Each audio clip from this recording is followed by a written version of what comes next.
Iran से जंग अब ट्रंप को पड़ रहा है महंगा। सही सुन रहे हैं आप, अमेरिका के मिसाइल जखीरे हुए खाली। ईरान के साथ जंग और यूक्रेन में जारी तनाज़े के दरमियान अब अमेरिका तेजी से अपनी मिसाइलों के जखीरे को भर रहा है।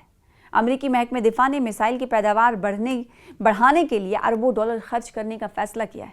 अमेरिका की तशवीश इसलिए बढ़ गई है कि एक तरफ ईरान के खिलाफ मुहिम में बड़ी तादाद में मिसाइल इस्तेमाल हो रहे हैं, तो दूसरी तरफ यूक्रेन को भी अमेरिकी फ़िज़ाई दिफाई मिसाइलों की ज़रूरत है।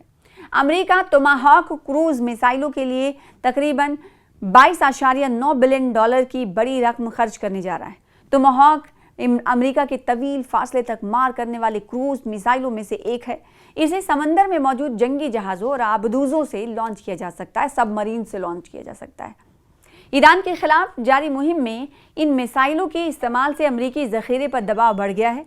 अब अमेरिका नए टोमाहॉक्स तैयार करने के लिए अपने ज़ख़ीरे को भरना चाहता है। सिर्फ हमला करने वाले मिसाइल से नहीं, अमेरिका एयर डिफेंस इंटरसेप्टर मिसाइलों की तैयारी में भी तेज़ी ला रहा है। इनमें ख़ास तौर पर PAC-3 MSE इंटरसेप्टर और SM-3 इंटरसेप्टर शामिल है। PAC-3 मिसाइल अमेरिका पहले ही यूक्रेन को फ़िज़ाई दिफाई निज़ाम और इंटरसेप्टर मिसाइल फराहम कर रहा है।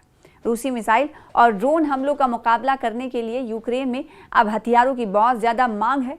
अब मशरिक़ वस्ता में ईरान के खिलाफ अमेरिकी और इसराइली कार्रवाइयों की वजह से इन मिसाइलों की ज़रूरत मज़ीद बढ़ गई है। इसका मतलब है कि अमेरिकी मिसाइलों इंडस्ट्री को दो महाजों से दबाव का सामना है। यूरोप में यूक्रेन और मशरिक़ वस्ता में ईरान जदीद जंग में मिसाइलों को तेज़ी से इस्तेमाल किया जाता है। एक बड़ा फौजी ऑपरेशन मुख्तसर वक्त में हज़ारों मिसाइलों और इंटरसेप्टर्स का इस्तेमाल कर सकता है।